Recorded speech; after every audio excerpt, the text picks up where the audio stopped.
In today's news, the heavily criticized 8-day COVID-19 test is now under review by the government. And today we are live with Ms. Kim Hewish as well as Mr. Andrew Ball, both representatives of the marine industry. Businessman and politician MyronV Walwyn weighs in on the COVID-19 management, and tourism businesses must be gold certified before they can welcome guests. We will temporary deadline for extended. We will get all those details, all this and more when 284 News returns.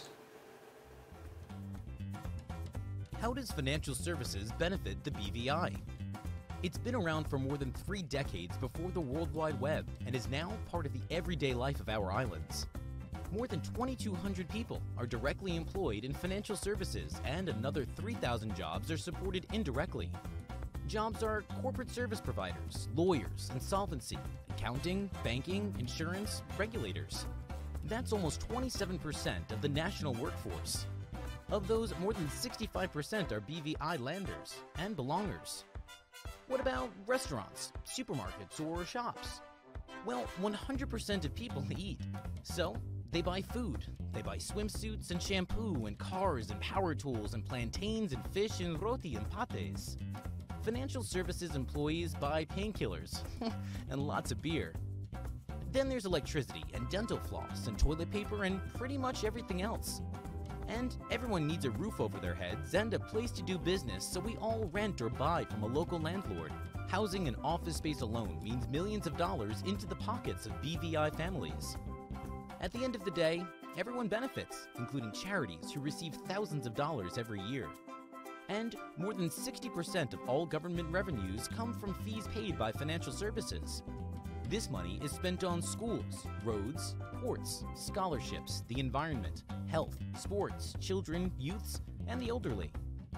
Financial services contributes more than $290 million to the BVI economy. That's more than 30% of all economic activity is driven by financial services. This creates thousands of jobs all across the islands, meaning more people have a way to earn a living. What does financial services do for the BVI? Let's just say, it keeps our lights on. Financial services is everybody's business. So, come on, mind your business, and let's not keep this to ourselves.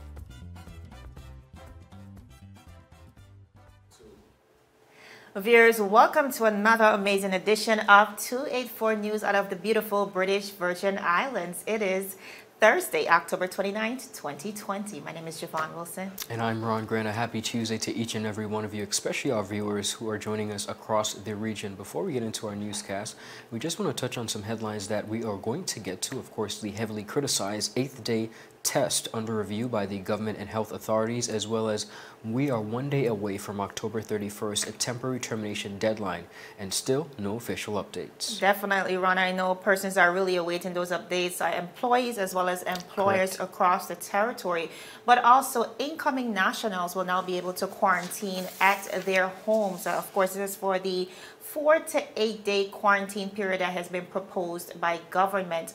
Now, the Minister of Health, Carvin Malone, said, and I quote, "Nationals returning, with the inclusion of the apps, we are now going to be able to quarantine or isolate in your house without that $3,500, for instance, because we would not have that added security cost. The particular app would be able to minimize or reduce the occurrence or the need for physical security." Ron, the Minister of Health, also mentioned that for persons who do not comply or adhere to the protocols, there will be hefty fines and fees attached to that. And as well, today, persons in the marine sector really speaking out as it relates to the reopening protocols and a lack of inclusion really for that specific part of the industry, a part of the industry that contributes just about 70% as it relates to our overnight visitors. So we're getting into that with our 2 live guests. We have Ms. Kim Hewish once again and Mr. Andrew Ball later on in the newscast. Viewers, we're going to head straight into it. Now, the government of the Virgin Islands has recently indicated that they are willing to review the highly criticized 8-day PCR test being proposed under the newly released reopening protocols. Now, government's reopening plan outlined that prior to traveling, tourists must submit a negative PCR test result via the BVI Gateway app. Upon arrival in the territory, another test will be administered, and on the 4th day, they will be retested and given restricted mobility once that test returns negative. But viewers, the final PCR test will be administered on the 8th day, and once that test also returns negative, the traveler would be able to move around the territory freely. Now, following heavy criticisms and fears that the proposed 8-day test may further deter tourists from visiting the territory, the government has indicated their willingness to go back to the drawing board. Now, if you missed the press conference, let's listen in. We also have a situation in which after day 4 and the particular movement, all the medical persons have cited that we cannot do a 14-day quarantine and build a tourism product. We can't do a 7 or 8-day and build it properly. We have reduced it to 4. However, there's a requirement that the test that is going to be accompanied on the 8th day is to make sure that we reduce the percentage that of possible occurrence of the virus. That seems to be the most concern that we have in terms of the number of tests. We're going to look at this, but it must be looked at by the medical professionals. We cannot arbitrarily just say, well, we don't want an 8-day test because we don't feel it is necessary. We might be doctors overnight, but epidemiologists we're not. And we have to look in terms of the science behind a particular virus and look in terms of what are the risk percentages that we want to allow. And if our citizens are telling us that, and it could be looked at in terms of other ways that we can implement the safety of it, then we're prepared to look at it and have our professionals look at it, not the politicians, not the leaders, but have the medical team look at what may well be best. That was the minister leading the charge for health in the territory, Honorable Carvin Malone. Now, though the 8-day test has elicited this praise from the local as well as the international community, Honorable Malone said the government will not be pressured by solely popular opinion. He said further, and I quote, "If we have an outbreak tomorrow, the same people who would be looking critically at the measures put in place will be the very same ones that will turn around the criticism in terms of what you have done," the health minister said. Now, viewers, the BVI borders are officially set to reopen on December 1st, 2020 under the newly rebranded BVI Love campaign. Incoming tourists as well as nationals will be mandated to foot the cost of 3 PCR tests and the required contact tracing app and bracelets, which amounts to an estimated $500 per person. Since the virus hit local shores, the BVI has recorded 72 confirmed cases, a resounding 71 recoveries, and 1 death. The health authority, under the leadership of Honorable Carvin Malone, have been praised for maintaining relatively low numbers of infections, which came at a very expensive price, viewers, and that is at the expense of closed borders and a heavy decrease in economic activity. Ron, lots of backlash coming from the wider community as it relates to these protocols.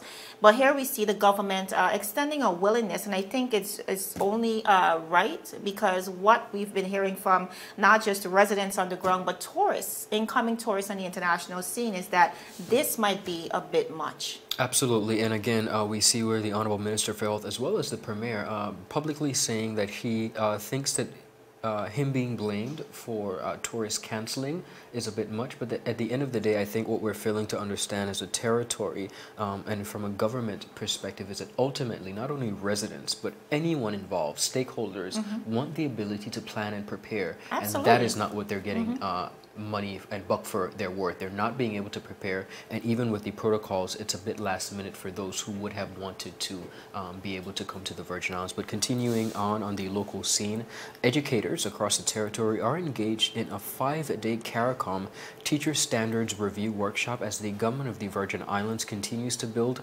resilience in the education system. Now, Deputy Premier and Minister for Education, Culture, Youth Affairs, Fisheries and Agriculture, Dr. the Honorable Natalio D. Wheatley, told educators during the opening ceremony that resilience is built by applying standards in education. Honorable Wheatley said, and I quote, "If we want to see a more prepared crop of teachers entering the profession, we need a teacher education program with standards. These standards are suggested to be integrated in the recruitment strategy, the orientation and mentorship system, the evaluation process based on commitment, the licensing system, and the technology utilized in the classroom." Now, Honorable Wheatley added that this will ensure equity and better learning outcome in the education system. Now, Permanent Secretary, of course, in the Ministry of Education, Mrs. Carolyn Stout-Igwe, while adding to the importance of the workshop, said the ministry must remain in the mode of transformation and that these standards must be designed to help transform the education sector with the rest of the region and the world. Mrs. Stout-Igwe said, and I quote, "The CARICOM standards for the teaching profession is an aspirational collection of statements of performance and value expectation for members of the teaching profession in the CARICOM region." The Permanent Secretary added that CARICOM has set these standards and that she is pleased to see other stakeholders outside of the public education system present at the workshop to help shape the territory's standards. Now, the workshops are being facilitated virtually by Program Manager for Human Resources Department at the CARICOM Secretariat, Dr. Lorette Bristol. Now, the new CARICOM standards for the teaching profession, teachers, educational leaders, and teacher educations was approved at the 38th meeting of the Council for Human and Social Development Education in 2019. Now, the workshop was scheduled for May, but was postponed due to the pandemic.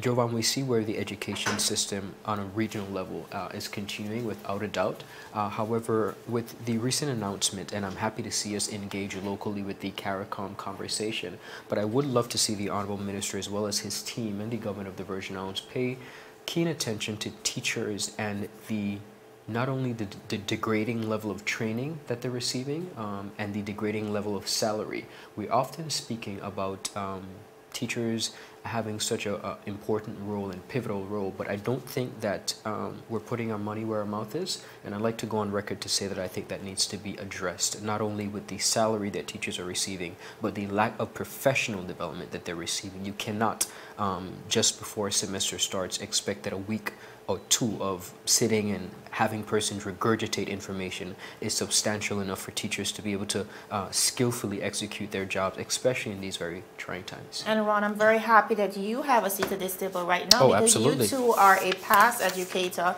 Our Minister of Health, a past educator as well. So I do hope that he's putting the much needed efforts into that area. All right, still ahead, we are live with two representatives of the marine sector who are duly concerned about what seems to be a lack of planning for such a critical aspect of the tourism sector, and businessman and politician MyronV Walwyn weighs in on the COVID-19 management or lack thereof. All this and more after a word from our sponsors. Viewers, you're watching 284 News.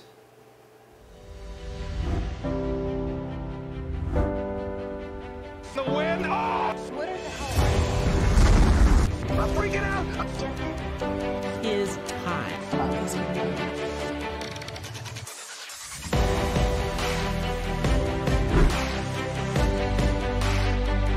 284 News. Coming to you live and direct from the beautiful British Virgin Islands. What's poppin', what's really good, what's happening, what's up?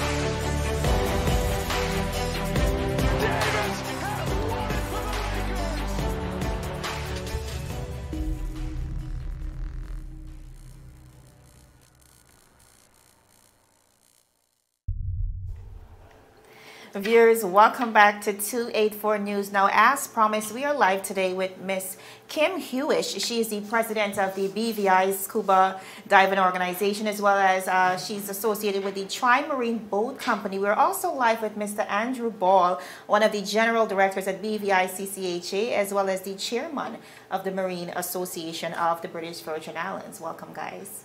Nice to be here. Thank you for having us. All right, so we do know the BVI is renowned around the world as, you know, the sailing capital of the world. It's definitely one of the aspects of our tourism economy that contributes significantly.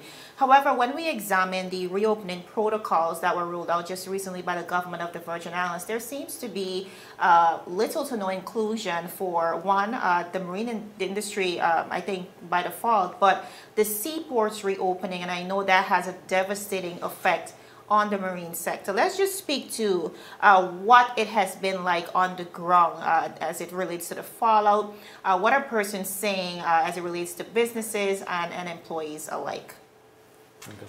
Well, I can certainly say that it's tough. For example, there are about 20 to 25 boats sitting ready to come back into the territory to start work. They are BVI registered boats with BVI crew, fully work permitted BVI crew. There is no protocol to allow them to come back into the territory.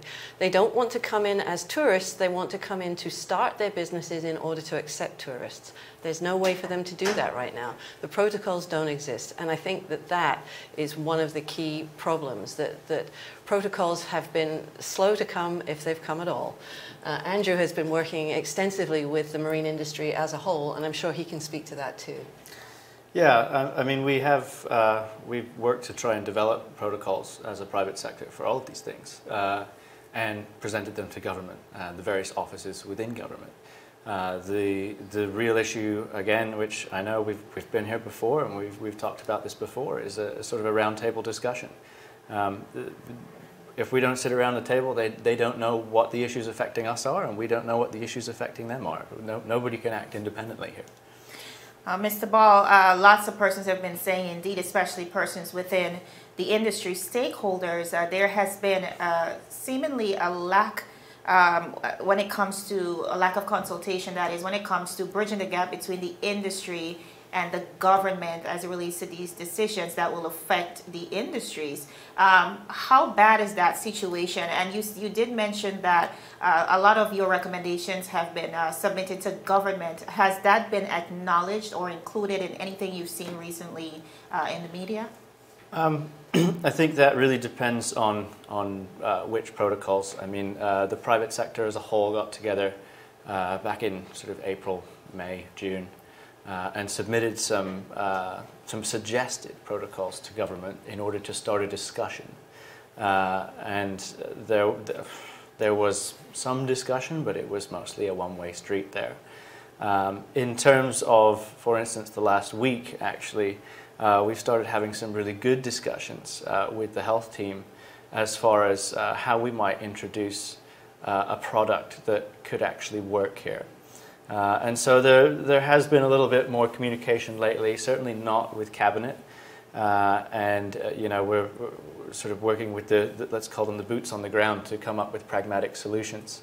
The main issue that we're facing right now, besides the costs of testing and how many tests and where we're going to do them, those issues all have solutions and they're relatively easy to solve. But if we lock people down for 4 days on arrival, the average charter guest comes for 7 days, right, or thereabouts. And contrary to what seems to be somewhat popular belief, people don't really come here to go sailing anymore. Most of them come here for a holiday. They come here to go to all of the different attractions we have. So they'll come to go to White Bay on Joost van Dyke. They'll come to go to the Willie T. They'll come to go to Cooper Island. They'll come to go to the Baths. So we have a big chunk of like day trippers, weekend trippers, and so on in there as well. Well, it's not that they're day trippers per se. It's that there's a very big disconnect between what it is that we offer and what it is that people think that we offer. What we offer is, if you can imagine, if you go out with your girlfriends on a day sail trip, that's going to be an incredibly fun trip, but it's going to be completely different than if you go out on your mother's 50th birthday or your grandparents' 50th wedding anniversary. We as an industry cater to all of those things. Sometimes the same group in the same week does a little bit of all of that. I'm going to move away from day trippers a little there, because I know it is a hot button topic right now, but it is not the majority of the industry or what it contributes to the economy. So yes, while we have to address that, it's not the biggest issue in the room. Right. When I speak to people coming to go to all these attractions, I mean on their 7-day trip, Exactly. where they come here. And so if we tell them that in the first 4 days of their trip, they can't do any of that, they're not coming. The other side of that is that if we tell all of those attractions, especially the ones that require an income to open and to function, that they're only going to get what limited tourists we will have, because let's not forget, COVID is affecting the entire world, not just us. Right. If we only get those tourists on the last 3 days for those businesses, there's not enough volume there for them to open in the first place. And this starts a big circle, just like any economy, where if they don't open, more people don't come, because there's nothing for them to go and see when they get here. And so what we're really looking to try and do here is to create some pragmatic, effective, and safe solutions where people have some options as far as what they can do in the first 4 days. Now, am I saying let's let everybody out and go free and potentially spread a virus around? No. We, as an industry, we are very, very aware that if there is an outbreak, if there is a spread, that loses us all credibility as well. We are competing in a global market. That's not good for us. So the misconception that's out there about the fact that we just want to go wild and make money, well, going wild doesn't actually make money. Absolutely, doesn't help us definitely at not all. in this time.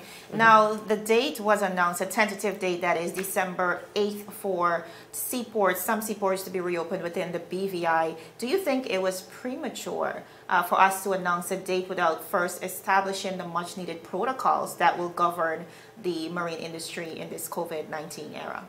100% yes. We have been begging that the protocols get understood and released long before even the opening date of December 1st was announced. That announcement now is 5 weeks old, I believe. We should have been working on protocols 2 months before that. I don't want to get back into the, I wish we'd done this, I wish we'd done that. We're trying to work from where we are right now. One thing, there's 2 other quick points I'd like to make. I would like at this point to say thank you very much to the teams that we have been working with in government departments. These include the Labour Department, these include the Immigration Department, these include environmental health. All the boots on the ground, all those people that are doing the work are doing amazing jobs, and they are working under extremely difficult circumstances. The other thing I would like to mention that does get lost in this mix is who are these people that we're bringing in as guests? Yes. Sometimes it's misunderstood that we're talking about the Bill Gates and the Jeff Bezos. We'd love to be having those people, but there are very few of them, and that's not who are coming. The people that are trying to come to the BVI are usually people who have been here before. They have great relationships with the people that they're coming to stay with. They're almost like family. They have been suffering too. They're living mostly in America. They're living watching their friends and family get sick. They're living now in a country that's getting cold. It's the middle of winter. These people don't have millions of dollars to spend. Every extra dollar that they want to spend with us, that they want to come down and share with us, is critical to them. They are also suffering. Their economy is in just as bad a shape as ours is. So we need to understand that we're trying to offer a product to people who just desperately do need it. It's not a luxury at the moment. It's something that they really need. And it's something that is represented in a competitive environment. People don't have to come to the BVI to come sailing. As much as we definitely have something special here, there are other options. Absolutely. And people are, their wallets are getting smaller and smaller. And people are entertaining all of the different options. The people that would just previously go to the BVI every year because that's what they were familiar with, now they're out there looking and saying, well, is it cheaper to go there? Is it less hassle to go there? And so, well, I think there are probably some jurisdictions that maybe don't have the level of safety that we would like to have here. We have to be aware that they are providing an easy, low-cost access to a similar product. Right. And so we have to maintain some level of competitiveness. The idea of adding hundreds of dollars in testing and tracking and tracing and insurance and everything else especially if, for instance, you're coming with your family. A family of 5, the costs are astronomical. Absolutely. And in a lot of cases, they actually outweigh the cost of the product itself. Definitely. And so, again, in a competitive market, there's nothing there. Absolutely. Mr. Ball and Mrs. Hewish, I'm almost out of time, but before we go, if the government is listening right now, what would you want to say to them in respect to the marine industry? We need to sit down. We need to talk together. We need to fix this together. We're ready still to here. fix it, yeah. We're waiting. Call us. We want to help. All right, that was Kim Hewish and Andrew Ball. Great representation from the marine industry, an industry that continues to suffer as a result of the fallout of COVID-19 here in the BVI. Thank you guys so much for joining us, Ron. Quite a huge conversation for us to be having right now as we look to that December 8th reopening date. Clearly tentative, but lots to consider as we head down to December. And again, like both guests said, they're willing, they seem willing and open to the conversation with officials, and we hope that they would take that offer up. Continuing on the local scene, former education minister and politician MyronV Walwyn, in a recent Facebook post, shared his thoughts on the managing of the global pandemic that is COVID-19. In the post, Walwyn said, and I quote, We have to go into this in the mindset that we must manage the COVID situation as diligently as we can with all the tools that are available to us. A balanced approach between health and the economy, though very delicate, has to be performed, and it can be managed and achieved. Our current approach with the travel protocols is tantamount to not opening the territory at all. Those protocols, though probably well indeed or intended, are too erroneous, and as has been shown already, will cause severe economic losses to the territory and its people. This can usher in health challenges for our people as well. Though significant damage has been done already to the tourism industry by the announcement, we can still revisit the protocols, make amendments, and put a proper plan in place to guide us going forward. He continued by saying there is no shortage of ideas and proposals available locally. Taking sensible advice is not a weakness. It requires the strength to do that. Life will become extremely difficult for us, all of us here, if we do not put the effort in to get this right. Now, the politician and businessman has been vocal not only about the ongoing fight against COVID-19 and its management or lack thereof, but also on the reopening of schools in an effort to get students back into the classroom. Among his suggestions, a hybrid shift system approach was also suggested. Jovan, we see where, again, not only business personnel, but former politicians, everyone is literally joining in this conversation, and it seems to be coming from almost a point of simple desperation for voices perhaps not being heard, or frustration from residents and business persons. But similar to the interview, we're seeing where in this particular statement by former education minister, he's implying for us to really look at a strategic plan. And we've been hearing that word thrown around a lot, a plan, a plan, a plan. And many persons have been asking for what they would like to see, a literal documented approach or plan. And this is what we're working with. Absolutely. I think, Ron, we're all coming to realize that this is not a situation where we have, or we can go back to the books to pivot our way through. This is a fluid situation. It's new. And even with the persons who are elected to lead the charge, we have to give them kudos because, I mean, being leaders in this time has to be difficult. I agree. But nevertheless, we are not blaming anyone. What we're realizing is, we're seeing a compassionate plea for everyone to come to the table, to hold hands and come up with a plan. Nobody is an expert in this time. I'm glad you said that, Jovan, because that's what we see really in this post. The former minister doesn't seem to be criticizing or blaming anyone. It's just, it's not a weakness. Yeah, it's not a weakness. Reaching can we just come together? Is not a yeah, weakness. Absolutely. And I think that is a sentiment across the territory. Everyone wants to win as much as possible. The industry stakeholders especially want in on the conversation, a seat at the table to ensure that once we make a decision, it's in the absolute best interest of all persons involved. Viewers, that is all the time we have for today. So much more available via our website. That is 284media.com. We're also on Facebook at 284media, Instagram and Twitter at 284BVI. But of course, we want to thank you so much for joining us. My name is Javon Wilson. And I'm Ron Grant. As always, it is our pleasure to bring you not only the local happenings, but regionally and internationally as well. We will continue to be here and be on the front line, making sure that our people are informed. It's always a pleasure. Enjoy the rest of your day. And before you go, Yes. viewers, actually, we interviewed the Minister of Health today. So if you missed that interview, It's please live at go, 4 p.m. Yeah, absolutely. Go back and review that 4 p.m. interview with the Minister of Health. Lots of concerns addressed. So thank you so much for joining us.